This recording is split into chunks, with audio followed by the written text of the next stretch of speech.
Trabalhando. Vamos dar início a esse culto de missões do mês de setembro. Tudo para a honra e glória do Senhor Jesus. Pedimos que os irmãos que estão fora do templo se dirijam, adentro. E peço que os amados irmãos, é muito bom que a igreja esteja em movimento, mas que de antemão a gente já comece um processo de reverência pela presença daquele que já se encontra aqui neste lugar antes mesmo que a gente chegasse. O Espírito Santo de Deus que se faz presente aqui, aquele que habita em nós, porque a igreja é exatamente quando o povo de Deus se reúne para que junto a gente possa estar louvando e glorificando o nome do Senhor. Vamos estar orando em nome de Jesus. Amém? Fiquemos de pé para que todos juntos, em unidade, elevemos as nossas orações ao trono da graça. Oremos. Senhor Deus e Pai, nós agradecemos a Deus pelo dia que o Senhor nos deu, desde o momento em que nós acordamos, ó Pai. Sabemos que o Senhor tem cuidado de cada um de nós. O Senhor tem cuidado da nossa família, dos nossos familiares, dos nossos amigos. Ó Pai, louvamos o Teu santo nome, Senhor Deus, por tudo que Tu és, ó Deus. Ó Pai querido, obrigado pelas Tuas bênçãos sobre as nossas vidas, pelos livramentos que o Senhor tem nos dado. Seja com aqueles, ó Deus, que se encontram enfermos, ó Pai.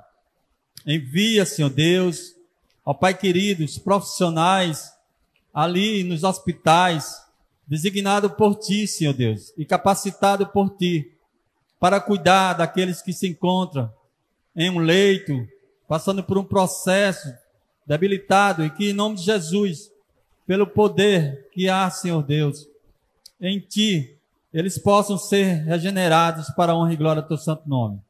Assim também pedimos, ó Deus, a Tua bênção sobre aqueles que estão nas prisões, ó Deus. Ó Pai querido, que o Teu Espírito Santo, o Espírito Consolador, vá de encontro, Senhor Deus, às vidas que ainda não se converteram. Mesmo aqueles que já entregaram a vida a Ti, Senhor Deus.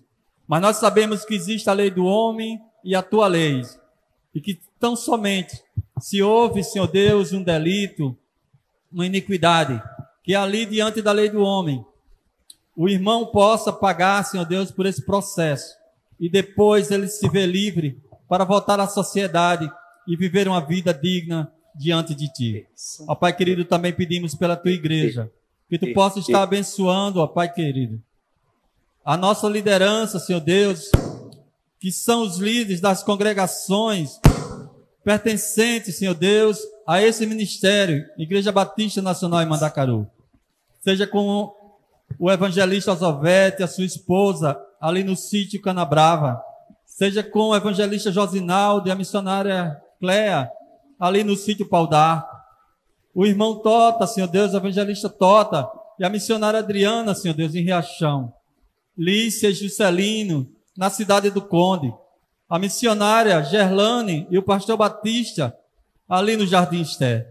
Ó Pai querido, fortalece, Senhor Deus, essas lideranças.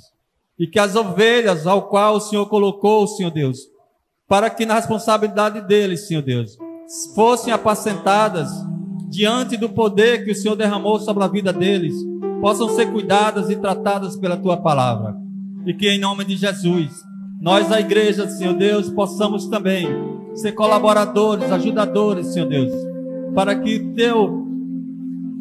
a Tua obra, a Tua missão avance. Queremos pedir também por todos os missionários que fazem missões transculturais. Pastor Elimar, ó Pai querido, pastor Erinaldo, que está ali na África, o pastor Daniel, em Guiné-Bissau. Ó Pai, em nome de Jesus, vai de encontro, Senhor Deus. A missionária Flávia, Senhor Deus, que está ali no Equador. Em nome de Jesus, dai força, Senhor Deus, para que eles possam fazer aquilo para o qual o Senhor escolheu. O chamado específico que o Senhor tem para com cada um deles. Que em nome de Jesus o Senhor possa estar abençoando. Em nome de Jesus. E a igreja diz, amém, louvado seja o Senhor, amém? Ministério de Louvor, primeiro louvor, amém?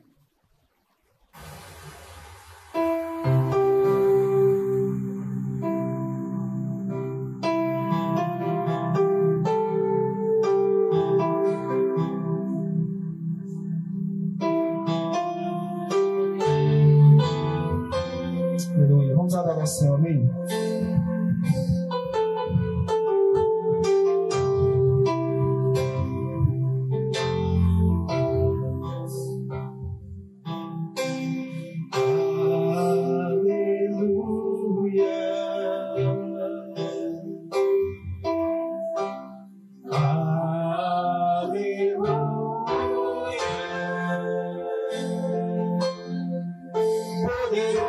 Senhor nosso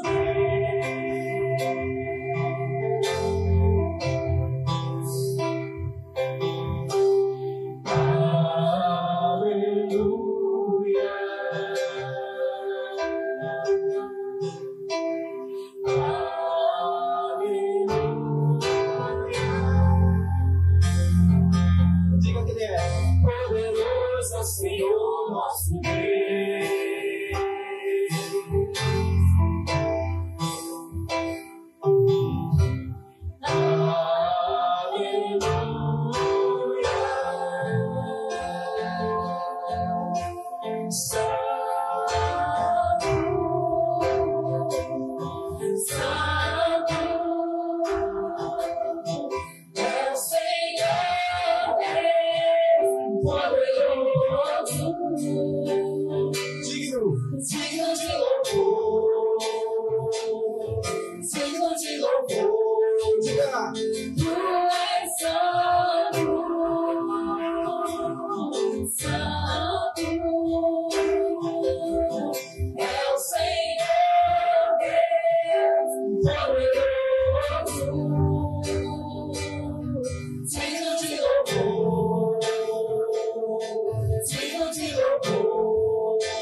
Te adoramos, Senhor, nesse lugar. Exaltamos o teu santo nome, Deus. Agradeça a Ele está aqui, querido.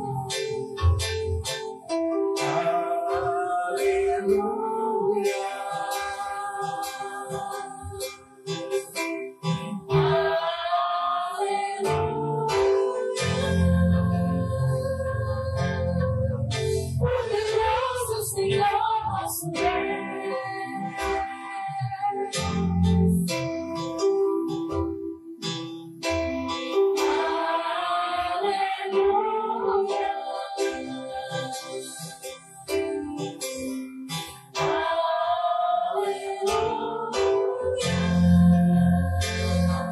Ele é santo.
Graças a paz, irmãos. É muito bom estar adorando a Deus juntamente com vocês mais uma vez. E me sinto em casa, graças a Deus. E me sinto muito privilegiado pela oportunidade de estar ministrando as Escrituras, contribuindo com os trabalhos e ter tantos amigos e amigas, irmãos e irmãs. Agradeço a Deus por isso. Eu fico muito feliz pelo convite do irmão Marinésio, que se você vai estar conosco no culto de missões, viu? Com todo prazer estarei. E graças a Deus, nós estamos aqui para servir ao Senhor dentro da vocação e do dom concedido por Ele. Por isso, nós vamos a 2 Reis, capítulo 5. 2 Reis, capítulo 5.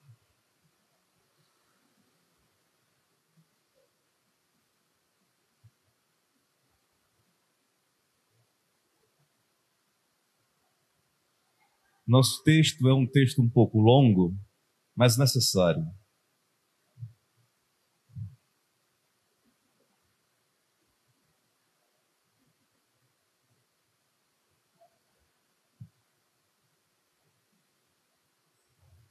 O tema foi derivado de Lucas capítulo 18, quando Jesus, sendo encontrado pelo jovem rico e indagado sobre o que o jovem rico poderia fazer para herdar a vida eterna, e nós conhecemos os pormenores da história e sabemos que, diante da acusação de Jesus de que o jovem rico idolatrava os seus bens e não se importava com Deus e nem com o próximo, sabemos que o jovem rico vira as costas para o Senhor e vai embora.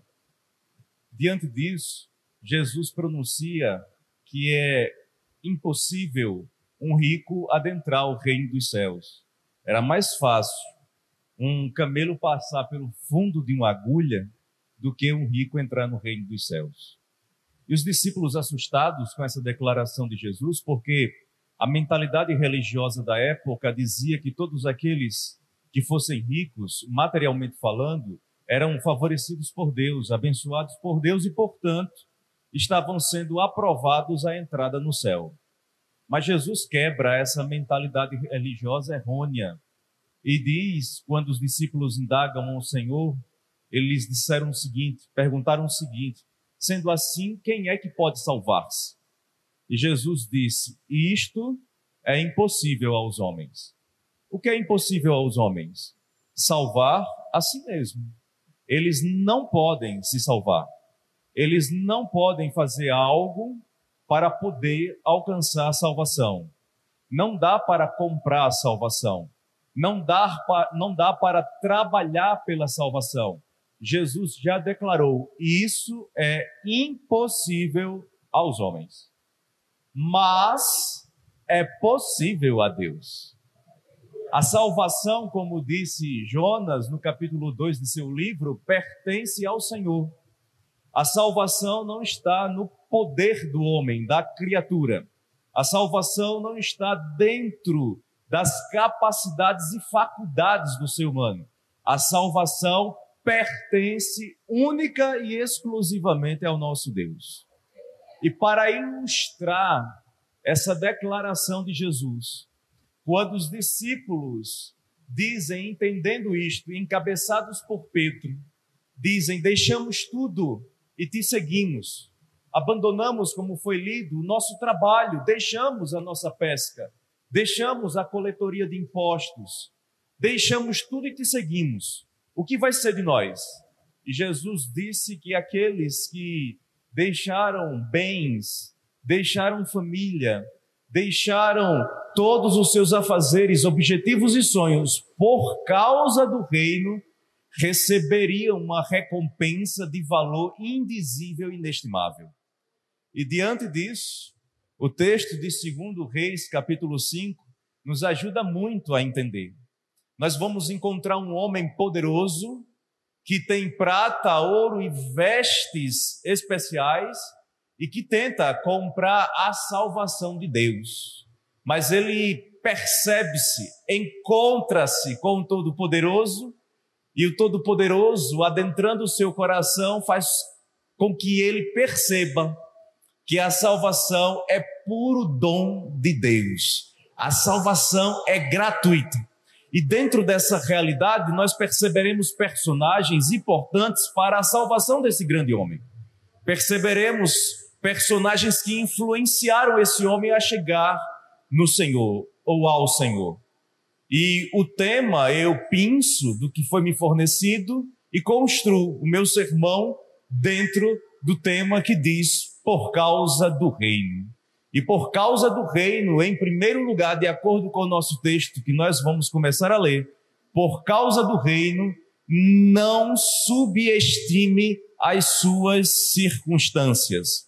Por causa do reino, não subestime as suas circunstâncias. Versículo 1 do capítulo 5. Naamã, comandante do exército do rei da Síria, era grande homem diante do seu senhor, de muito conceito, porque por ele o Senhor dera vitória à Síria. Ele era herói de guerra, porém leproso.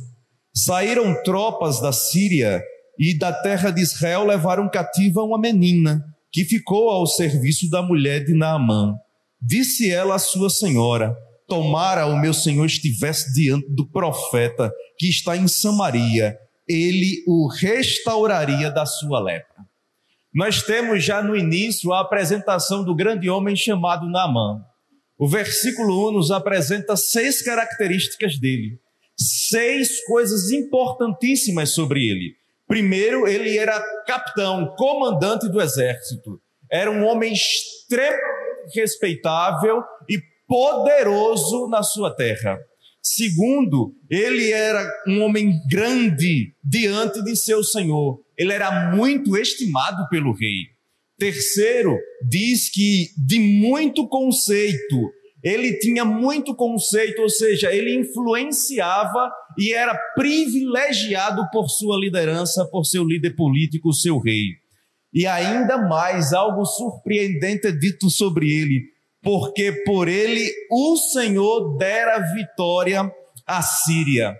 O autor sagrado diz que todos os empreendimentos militares de Naamã só tinham sucesso porque Deus o abençoava. E o interessante, abençoava um gentio que não o conhecia. Deus abençoava um homem, dava vitória a esse homem, dava vitória à Síria, ao inimigo do povo de Deus, mas Deus estava no comando na vida desse homem, abençoando todos os seus empreendimentos militares. E nós já percebemos aqui que Deus abençoa tanto crentes como os descrentes. Nós já percebemos que Deus, ele favorece a todos que ele quiser. Não importa, mas ser abençoado por Deus não significa ser salvo por Deus. Nós perceberemos que Naamã está em situação ainda de incredulidade. Ele descobrir-se-á diante de Deus lá na frente, mas por enquanto é um homem mergulhado espiritualmente em trevas. Mas o Senhor o abençoava materialmente, porque Deus faz isso com quem Ele quer, independente de ser crente ou não. Mas outro ponto é dito sobre ele, depois que diz que o Senhor dera vitória à Síria por meio de Naamã, ele era herói da guerra. Herói aqui é um termo no hebraico que significa aquele que possui qualidades extraordinárias dentro do âmbito humano. Ele se destacava, ele era valente, corajoso, ousado, ele se destacava como um guerreiro. Mas a sexta coisa que é dita sobre ele acaba com tudo que ele tinha antes. Tudo que é dito sobre ele até então, todos esses 5 pontos que são ditos sobre ele são extraordinários. E alguém poderia perguntar, o que mais esse homem precisa? Se ele é tão valoroso, tão cheio de dotes, Deus o está abençoando, ele é bem querido por seus líderes, o que esse homem precisa? E o sexto ponto traz algo trágico na vida de Naamã, que complica toda a sua história, acabando com o seu presente e arruinando o seu futuro. Ele era leproso. Quando o texto destaca isso, dizendo, porém, apesar de todas essas habilidades, apesar de todos esses privilégios, ele era leproso. Nós sabemos que a lepra foi designada por Deus no Antigo Testamento. Você vai encontrar isso nos capítulos 13 e 14 de Levítico. A lepra foi designada por Deus para ser um símbolo visível da natureza e dos efeitos do pecado. Tanto que, quando alguém era encontrado com alguma mancha, algum problema dermatológico, ele não ia procurar um médico, ele tinha que procurar o sumo sacerdote. Era coisa religiosa e não simplesmente biológica. Quando o sumo sacerdote detectava e dizia, é lepra mesmo, essa pessoa estava numa situação deplorável, porque não tinha remédio prescrito para curar. Era uma doença incurável. Se Deus não interviesse com o poder dele para curar, a pessoa morreria leprosa. E além do mais, o sacerdote se encarregava de excluir essa pessoa do acampamento. Essa pessoa era colocada fora, ela não podia entrar no lugar sagrado de adoração, ela não podia conviver com a sua família, ela era excluída da sociedade. Então este homem está numa situação deplorável, apesar de todas as características, qualidades extraordinárias. Esse homem tem uma doença incurável, insuportável, que nenhum dos médicos da Síria pôde curá-lo. Mas de repente, Deus vai entrar na vida desse homem. Deus vai atentar o caminho de Naamã. E o versículo 2 diz, saíram tropas da Síria e Naamã estava liderando, e da terra de Israel levaram cativo uma menina que ficou ao serviço da mulher de Naamã. Essa menina contrasta com Naamã. Enquanto Naamã é um grande homem, é valente, é guerreiro, é capitão, ela é uma simples menina. Naamã, nós conhecemos o nome porque o nome está registrado, mas o nome da menina nós não conhecemos. Ela tinha outra coisa contra ela. Ela era mulher.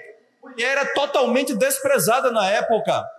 E ainda mais, era estrangeira e estava cativa. Ela tinha todas as circunstâncias desfavoráveis para ela. Mas esta menina foi colocada na casa de Naamã para abençoar Naamã. Embora numa situação deplorável para ela, embora arrancada de sua terra, arrancada de sua família, tornada escrava, ela foi colocada ali com Naamã para abençoar extraordinariamente a vida daquele que a capturou. Meus irmãos e minhas irmãs, por causa do reino, nós não devemos subestimar as nossas circunstâncias. As nossas circunstâncias podem ser difíceis, elas podem ser deploráveis. Nós talvez tenhamos uma família conturbada, talvez o nosso local de trabalho seja um local difícil para nós. Talvez aonde nós vivemos seja uma vizinhança barulhenta, terrível, insuportável, mas as circunstâncias não devem ser desprezadas. Deus nos colocou aonde estamos para abençoar, para levar a sua palavra, para abrir os olhos aos cegos e proclamar o ano aceitável do nosso Deus. Deus nos colocou em situação difícil, nos colocou, não reclamemos, Deus nos usará nas situações difíceis, Deus nos usará na nossa família complicada, Deus nos usará no nosso trabalho que é difícil, Deus nos usará em nossa vizinhança que é difícil e complicada, Deus nos usará onde estivermos, e aonde estivermos é o local que Ele quer nos usar. Não devemos subestimar as nossas circunstâncias. José do Egito não subestimou a circunstância dele. Levado cativo para o Egito, escravo na casa de Potifar, depois aprisionado e ficando lá jogado, esquecido por 2 anos na prisão, mas mesmo assim continuou fiel a Deus, servindo a Deus, testemunhando do Senhor e mostrando que somente existe um Deus vivo e verdadeiro e que as circunstâncias dele não desabonavam o Senhor. Nós vemos o apóstolo Paulo quantas vezes preso, enfrentando algemas diversas vezes por causa do evangelho, mas mesmo assim, aonde ele estava, ele servia a Deus, não desprezava as suas circunstâncias. Ele dizia: eu estou algemado, mas a palavra de Deus não está presa. João, o apóstolo, banido de sua família, banido da igreja, aprisionado, exilado na ilha de Patmos, ele não reclamou de suas circunstâncias, ele não subestimou as suas circunstâncias. Por causa do reino de Deus, ele se encontrava ali, e de repente ele tem uma visão profética, e ele vê o Filho do Homem em glória, e é chamado por Jesus a testemunhar, a pregar, a anunciar aonde ele estava. Então não importa as circunstâncias nas quais nós nos encontramos, o importante é saber que Deus está conosco ali. O importante é ter certeza que Deus nos quer ali e que sejamos um instrumento de Deus para abençoar outros. Mas o texto não acaba aqui.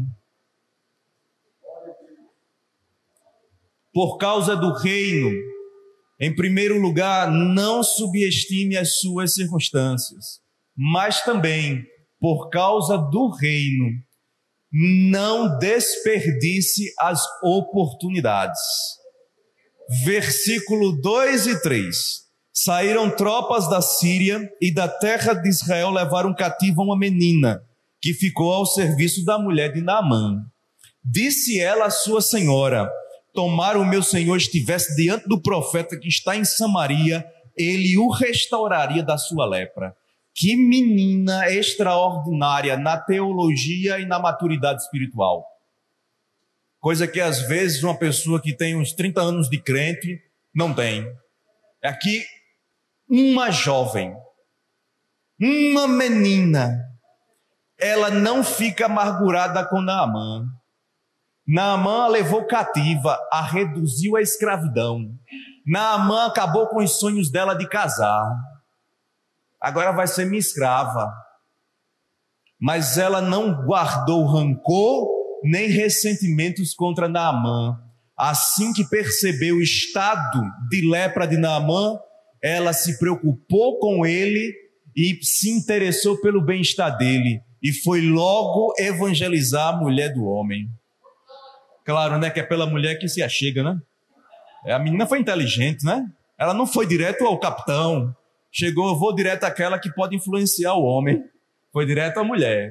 Porque o que é que a mulher não diz e pede ao homem que o homem não faça, né? A mulher tem esse mistério, tem esse poder, tem esse dom dado por Deus, não de liderar, mas de nos orientar. Eu sei que às vezes quer nos aprisionar, mas tudo bem. Ela foi direto à mulher e disse, evangelizou: se o meu Senhor estivesse diante do profeta em Samaria. Quem era o profeta? Eliseu. O nome de Eliseu significa Deus é salvação. Ela estava evangelizando. Se ele se colocar diante do profeta que está lá na minha terra, se ele se colocar diante do profeta que conhece o meu Deus, se ele se colocar diante do representante do Senhor, certamente ele será restaurado, a lepra o deixará e ele ficará curado. Vejam a mentalidade dessa menina. Ela cria no poder de Deus. Ela aproveitou a oportunidade, ela não desperdiçou, ela não teve timidez, ela não teve vergonha, ela não pensou, será que vai ouvir ou não? Não, ela evangelizou e testemunhou do Senhor. E Deus a honrou, versículo 3, disse ela à sua senhora: tomara o meu senhor estivesse diante do profeta que está em Samaria, ele o restauraria da sua lepra. Então foi Naamã e disse ao seu senhor: assim falou a jovem que é da terra de Israel. A mulher foi contar para ele: olha, a menina disse que se você for para lá, o homem de Deus te cura. Naamã foi e disse ao rei, para o rei enviá-lo. Deus abençoou a evangelização dessa menina. Não ficou nos ouvidos da senhora simplesmente. Deus moveu o coração da mulher de Naamã para acreditar nas palavras da menina e para dizer a Naamã. E Naamã foi e disse ao rei pedindo autorização para ir. Olha as palavras dela que foram ditas em particular, a esposa de Naamã, chegaram aos ouvidos do rei. As nossas palavras, quando testemunham Deus, as nossas palavras, quando honram a Deus, chegam aos ouvidos dos outros que nem percebemos e sabemos. Deus se encarrega de levar o nosso testemunho. Deus se encarrega de levar as nossas palavras evangelísticas. Deus se encarrega de levar as nossas palavras que o honram. Aproveita a oportunidade. Peça sabedoria ao Senhor para falar. Aproveite a oportunidade. Não é em vão. Ah, mas já falei tanto e não se converte. A salvação, disse Jesus, pertence a Deus. A evangelização é dever nosso. Nós não fomos chamados para salvar ninguém. Nós não temos poder para salvar, mas fomos ordenados a proclamar o evangelho. E Deus se encarrega de tudo aquilo que nós não podemos fazer. Evangelize, fale. Fala outra vez, fale outra vez, trocentas vezes, e espere Deus agir. Agora Deus não agirá no seu tempo. Deus não agirá em conformidade com a sua vontade. Não vai fazer isso. Ele é soberano e vai fazer no tempo dele. Ele colocou ali junto com aquela pessoa, testemunho dele. Não tenha vergonha de sua fé, não. O seu Deus, o meu Deus, o nosso Deus é grande.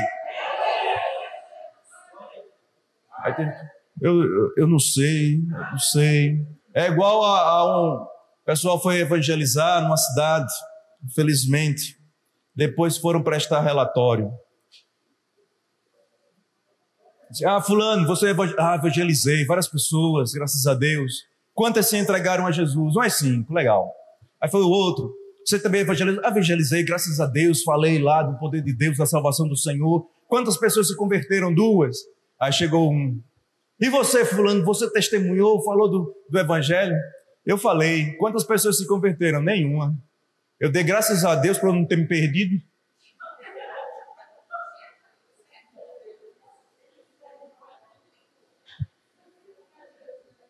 Se você é incrédulo no que está dizendo, não vai ter efeito algum. Deus transformou a sua vida. Deus se revelou a você.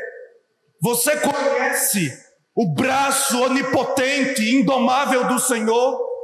Você sabe que o seu Deus é o Deus de todo o universo. Então testemunhe sem medo. Aproveite a oportunidade. Todos aqueles que honram ao Senhor nunca serão decepcionados. A menina aproveitou a oportunidade e fez o papel dela. Agora a história vai se aprofundar. E por causa do reino, em primeiro lugar, não subestime as suas circunstâncias, porque essa menina não subestimou. Em segundo lugar, por causa do reino, não desperdice as oportunidades. Essa menina não desperdiçou. E em terceiro lugar e último, por causa do reino, não esqueça que a glória pertence a Deus. Versículo 4. Então foi Naamã e disse ao seu senhor: assim e assim falou a jovem que é da terra de Israel. Respondeu o rei da Síria: vai, anda, e enviarei uma carta ao rei de Israel. Ele partiu e levou consigo 10 talentos de prata, 6.000 ciclos de ouro e 10 vestes festivais. Levando também ao rei de Israel a carta que dizia: logo, em chegando a ti esta carta, saberás que eu te enviei Naamã, meu servo, para que o cures da sua lepra. Tendo lido o rei de Israel a carta, rasgou as suas vestes e disse: acaso sou eu Deus com poder de tirar a vida ou dá-la? Para que este envie a mim um homem para eu curá-lo de sua lepra? Notai, pois, e vede que procura um pretexto para romper comigo. Por um breve momento, parece que a salvação de Naamã vai ser perdida, porque os reis começam a atrapalhar as coisas. Não tem pessoas assim, né? O negócio está dando certo. Rapaz, vai, se afasta porque tu está atrapalhando. Aí você quer estar aí. Não queira virar empecilho na obra do Senhor, não. E infelizmente a gente encontra um bocado. Os reis, eles pensaram errado. Naamã disse as palavras da menina. A menina disse que era para se colocar diante de quem? Do rei de Israel? Foi diante do profeta de Deus. Mas o rei vai, não, vou mandar uma carta para o rei de Israel para ele te curar. Oxe, o negócio está invertendo aí, é? Aí o rei de Israel ouve e diz: olha, não. Ele está querendo só um pretexto para acabar comigo. Nem o rei de Israel se preocupou com a glória de Deus. Ficou preocupado com ele e com o reino. Não, vai brigar comigo, vai entrar em guerra comigo. Que homens assustadoramente incrédulos. Mesmo o rei de Israel pertencendo ao povo de Deus, a incredulidade estava habitando poderosamente no coração dele. Mas, versículo 8, ouvindo, porém, Eliseu, homem de Deus, o rei não é não, né? O rei não é homem de Deus.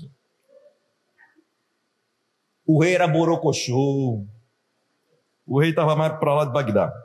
Ouvindo, porém, Eliseu, homem de Deus, que o rei de Israel rasgara as suas vestes, mandou dizer ao rei: olha a ousadia e a coragem do profeta do Senhor. Rei tem autoridade de mandar matar o profeta, mas o profeta não quer saber não, porque se o rei de Israel não se preocupa com a glória de Deus, o profeta de Deus se preocupa com a glória de Deus. Por que rasgaste as tuas vestes? Porque essa cena, rei, que coisa ridícula é essa? Um ato de incredulidade. Deixa ouvir a mim e saberá que há profeta em Israel. Quando Eliseu diz e saberá que há profeta em Israel, saberá que Deus é verdadeiro, vivo e levantou um homem para servi-lo, que não tem medo da carta do rei da Síria, que sabe quem é Deus e sabe que Deus é poderoso. Veio, pois, Naamã com os seus cavalos e os seus carros e parou à porta da casa de Eliseu. Agora vai chamar o profeta. Então Eliseu lhe mandou um mensageiro dizendo: Eliseu não saiu. Estava com medo? Estava não. Eliseu sempre foi valente e ousado. Mas por que ele não sai? Porque ele ia desviar os olhos de Naamã do profeta de Eliseu para Deus. Naamã queria o profeta, tanto que Naamã vai ficar zangado porque Eliseu não foi ao encontro dele, não foi recebê-lo, não foi fazer um negócio de mágica. Naamã ficou chateado com isso.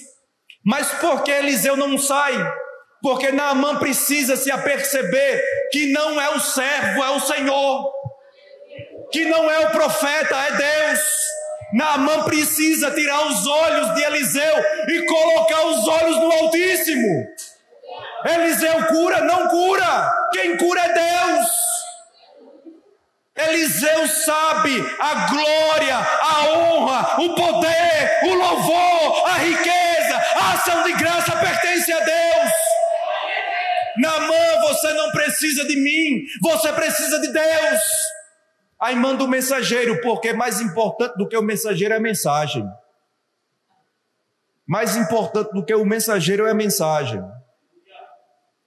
Então Eliseu lhe mandou um mensageiro dizendo: vai, lava-te 7 vezes no Jordão, e a tua carne será restaurada e ficarás limpo. Mas Naamã não gosta do assunto não, viu?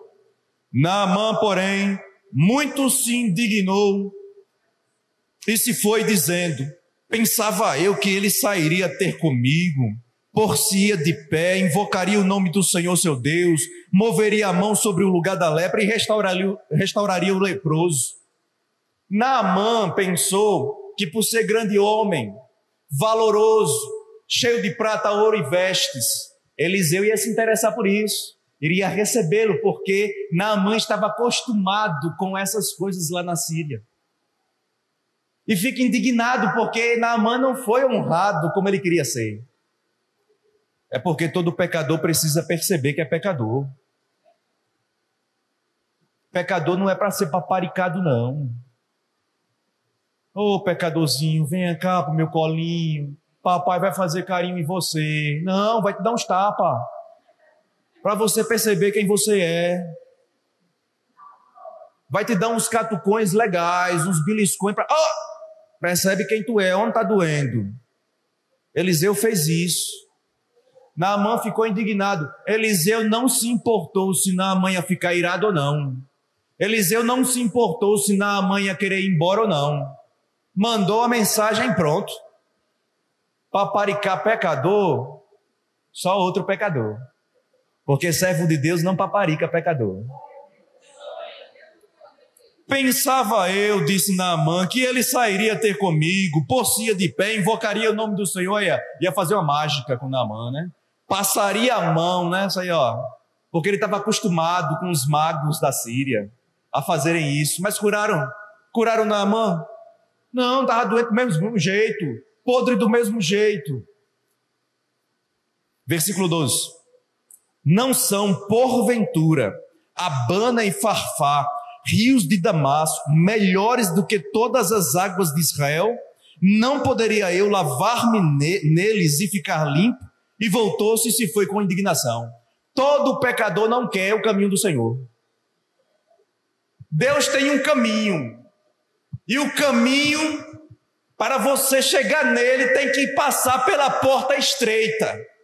E Jesus disse que o caminho é apertado. Não dá para entrar do modo que você quer, nem da maneira que você quer seguir. Naamã precisava perceber isso e entender isso.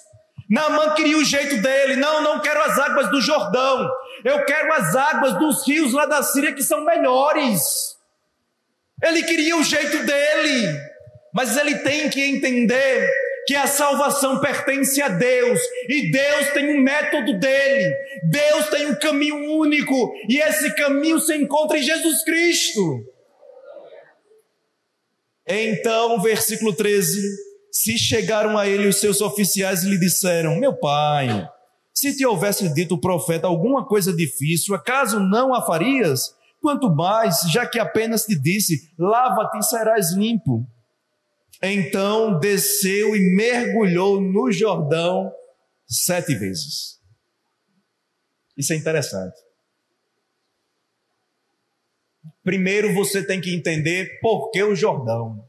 E depois entender por que mergulhar 7 vezes. Deus faria com uma, se ele quisesse. Mas o número 7 tem um sentido aqui. Por que as águas do Jordão? Porque o Jordão é o rio que está na terra prometida, é o rio que pertence a Deus. Naamã tem que entrar no local que pertence a Deus. Outra coisa, o Jordão já tinha experimentado o poder de Deus. Deus parou as águas do Jordão para o seu povo entrar na terra prometida no tempo de Josué. Com Elias e o próprio Eliseu, Deus dividiu as águas do Jordão. O Jordão já era um ambiente do poder de Deus. O Jordão já conhecia o poder de Deus. Meus irmãos, Deus tem um local especial de manifestação. Deus está presente em todos os lugares do universo, mas Ele tem um local especial para se revelar. E este local não é o Jordão mais. Este local é a igreja dele. Aonde a igreja dele se reúne, todos podem ter certeza e podem esperar. Deus se faz presente. se verá o poder de Deus, se verá a glória de Deus, Deus receberá os louvores e ele deve ser conhecido no local especial de revelação. Caio, quando eu penso em evangelizar, a única coisa que eu sei fazer é convidar para a igreja. Está fazendo bem. Aqui é o local especial de revelação. Não é em vão não chamar para vir à igreja alguém que não conhece Jesus. Aqui ele verá que Deus se faz presente. Essa pessoa perceberá que Deus é poderoso. Essa pessoa perceberá como é diferente o clima do povo de Deus por causa da presença do Altíssimo. Não é em vão, continue chamando. 7 vezes Naamã tinha que mergulhar. Por que 7? 7 é um número de completude, de plenitude. Era necessário Naamã mergulhar 7 vezes nas águas mornas e barrentas do Jordão como sinal de humilhação completa. Ele precisou tirar toda a sua pompa e mergulhar 7 vezes como sinal de humilhação total diante do Senhor. Porque todo pecador tem que perceber isso. Deus é supremo e absoluto, e o pecador deve colocar o rosto no pó. Deus não é brinquedo de pessoas, Deus não é bibelô, Deus não é um bichinho de estimação de algumas pessoas. Deus é o Senhor Todo-Poderoso, e as pessoas devem reconhecer isso e se prostrar em humilhação. Deus exige humilhação total. E diz o versículo 14: então desceu e mergulhou no Jordão 7 vezes. Mas por que ele faz isso? Porque foi influenciado por seus oficiais? Não. Diz o texto: então desceu e mergulhou no Jordão 7 vezes, consoante a palavra do homem de Deus. De repente Naamã para, os oficiais falam, ele para e pensa: eu vou confiar na palavra de Deus. Eu vou mergulhar como Deus ordenou. Eu confio na promessa, eu ficarei limpo. Eu confio na palavra de Deus. Olha o despertar do coração de Naamã. Naamã agora começa a voltar-se para Deus. E a primeira coisa que ele faz é se agarrar à palavra de Deus. Ele não se agarra em misticismo, ele não se agarra em alguma coisa humana, ele se agarra na palavra pronunciada, ele se agarra na palavra de Deus e diz: eu vou mergulhar, e ele mergulhou. E de repente a sua carne se tornou como a carne de uma... Rapaz, vamos imaginar que Naamã tinha uns 35 anos de idade, como a minha idade. A minha carne não é como de criança não, bem queria. A minha pele já sofreu muito.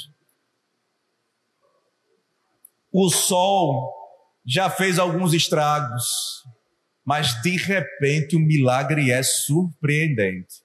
O homem que estava com o corpo todo chagado, agora é encontrado por causa do poder de Deus, é encontrado, purificado, e a pele tão radiante, tão jovem como a pele de uma criança.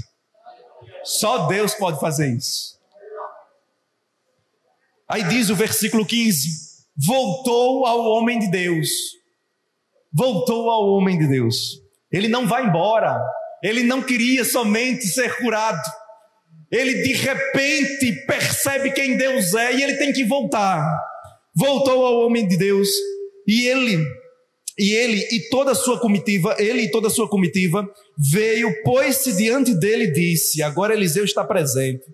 Eis que agora reconheço que em toda a terra não há Deus, senão em Israel. Ele confessa diante de Eliseu, diante de seus oficiais. Os deuses da Síria não são os deuses verdadeiros. O Deus verdadeiro é o teu Deus, Eliseu. O Deus verdadeiro é o Deus de Israel. O Deus verdadeiro é o Deus da igreja. Ele reconheceu agora. Ele percebe e confessa. Só existe um Deus único e é o Deus que acabou de agir na minha vida, diz Naamã. Eis que agora reconheço que em toda a terra não há Deus, senão em Israel. Agora, pois, te peço, aceites um presente do teu servo. A fé de Naamã começou agora. É uma fé imatura. Ele ainda quer presentear Eliseu por causa do favor recebido. É uma fé imatura. Mas Eliseu é sábio. Eliseu é temente a Deus. Eliseu sabe que a glória pertence a Deus. Não queria macular a pequena fé de Naamã, aceitando o presente, porque Naamã poderia pensar que foi uma troca comercial. Diz o versículo 16, porém Eliseu disse, tão certo como vive o Senhor, em cuja presença estou, olha o diferencial aí, está na presença de Deus, não o aceitarei. Instou com ele para que o aceitasse, mas ele recusou. Não quero, Naamã, teu ouro, não quero a tua prata, não quero as vestes. Naamã, entenda, você chegou à fé agora, entenda, você não pode comprar em hipótese alguma a graça de Deus. Deus te curou, Deus te salvou, começou uma obra na tua alma, no teu coração, e isso Ele fez graciosamente. Naamã, entenda isso, você não pode comprar. Eu sei que há alguns espertinhos hoje, oh glória, aleluia, Jesus, chegou a bênção para o teu servo. É muito bom servir a Deus, olha, a gente ganha ouro, prata e vestes, festivais. Quem é de Deus não coloca os olhos nos bens materiais, não. O tesouro do crente está no céu. Serve a Deus de coração, não querendo algo em troca. Não faz comércio de sua fé, não está atrás de dinheiro de ninguém. Servo de Deus está interessado na glória de Deus, não no que pode ter. Versículo 17, disse Naamã, se não queres, peço-te que ao teu servo seja dado levar uma carga de terra de 2 mulos, porque nunca mais oferecerá este teu servo holocausto nem sacrifício a outros deuses, senão ao Senhor. Eu sou exclusivamente de Deus, diz Naamã. Eliseu, só há um Deus vivo verdadeiro, é o teu Deus e agora Ele é o meu, e eu só vou servir ao Senhor, nenhum mais. Olha a mudança de vida, olha a mudança de vida. Quando Deus age, meu irmão, tem mudança verdadeira. A pessoa dizer que entregou a vida a Jesus e continua a mesma porcaria de antes, meu amigo, entregou a vida a Jesus não. Entregou a vida a Genésio. Entregou a um Jesus pirata, genérico. Mas a Jesus não, porque quando a vida de fato pertence a Jesus, há transformação. Há transformação. A pessoa passa a temer a Deus, a se preocupar, a se importar com a vontade do Senhor. Versículo 18, Naamã está consciente de uma coisa. Nisto perdoe o Senhor a teu servo. Interessante é como Naamã se coloca como servo de Eliseu, né? Presta atenção. Versículo 15, ele disse lá no finalzinho, aceites um presente do teu servo. Versículo 17, ele disse no início, se não queres, peço-te que ao teu servo, falando de si, e ele continua no versículo 15, nunca mais oferecerá este teu servo.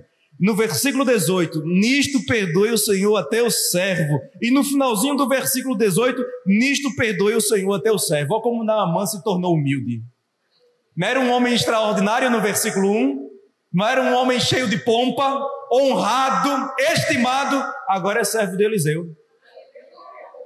É um homem humilde. Olha a transformação que Jesus fez, camarada. Nisto perdoe o Senhor a teu servo, versículo 18. Quando o meu senhor entra na casa de Rimon, que era um dos deuses da Síria, para lhe adorar, e ele se encostar na minha mão, e eu também me tenha de encurvar na casa de Rimon, quando assim me prostrar na casa de Rimon, nisto perdoe o Senhor a teu servo. Olha como Naamã era sensível. Ele sabia que era pecado. Infelizmente, ele ia ter que voltar, ia ter que servir ao seu rei, e que aquele momento de adoração de seu Senhor seria um momento para ele doloroso de pecado. E ele pede para que o Senhor o perdoe 2 vezes. Ele já antecipa como vai ser a vida dele, que vai ser necessário fazer aquilo, mas o coração dele não vai estar naquilo, porque ele pede perdão a Deus. Ele diz: Senhor, eu me importo contigo, eu vou ter que me abaixar com o meu Senhor, mas o meu coração não vai se prostrar diante de Rimon. Meu coração se prostra diante de ti, Senhor.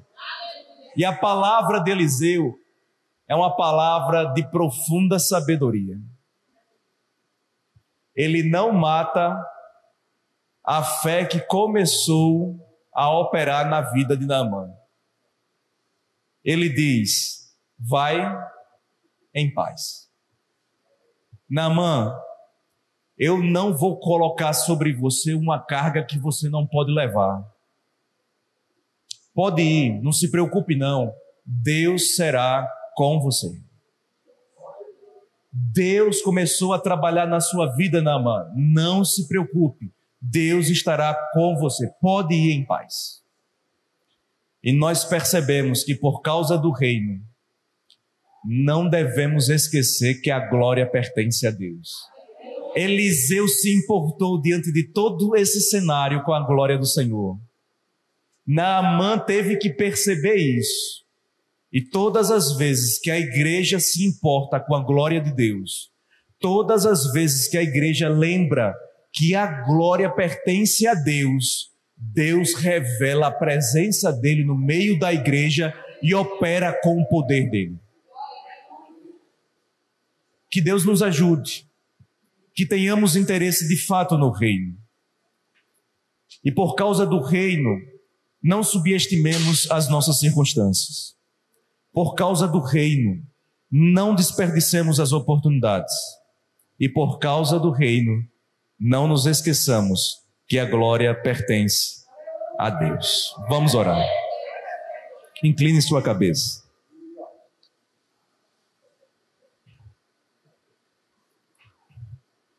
Senhor Deus bendito e grandioso, santo é o teu nome. O teu reino domina sobre tudo e sobre todos. O Senhor é o único Deus vivo e verdadeiro. E nós nos reunimos neste local, Senhor, para proclamar isso. Porque nós somos filhos e filhas do Senhor. Nós fomos chamados para proclamar a tua glória, reconhecendo que as nossas circunstâncias servem ao teu bom propósito. Nós também reconhecemos, Senhor, que as oportunidades que são abertas pelo Senhor não devem ser desprezadas por nós. Que nós devemos testemunhar, falar de teu evangelho, anunciar a salvação em Jesus e saber que o Senhor trabalha nos corações daqueles aos quais ministramos a tua palavra.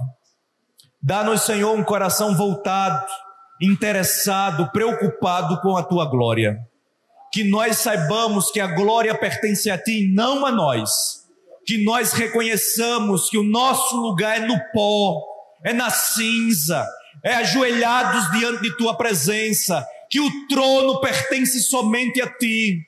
Dá-nos, Senhor, um coração que se alegra com isso, que procura exaltar o teu nome, te fazer conhecido, saber que o Senhor é o Deus grandioso e glorioso, que não teme, não tem vergonha, mas pelo contrário, tem ousadia, tem coragem, tem uma boca aberta para dizer o que o coração está cheio, e que o nosso coração esteja cheio da tua palavra, que o nosso coração esteja cheio de ações de graças, que o nosso coração esteja cheio de temor, para que as nossas palavras sejam usadas por ti para a salvação de outros. Ajuda-nos, Senhor, te pedimos isso, no santo nome de Jesus, amém. E agradeço a oportunidade em nome de Jesus.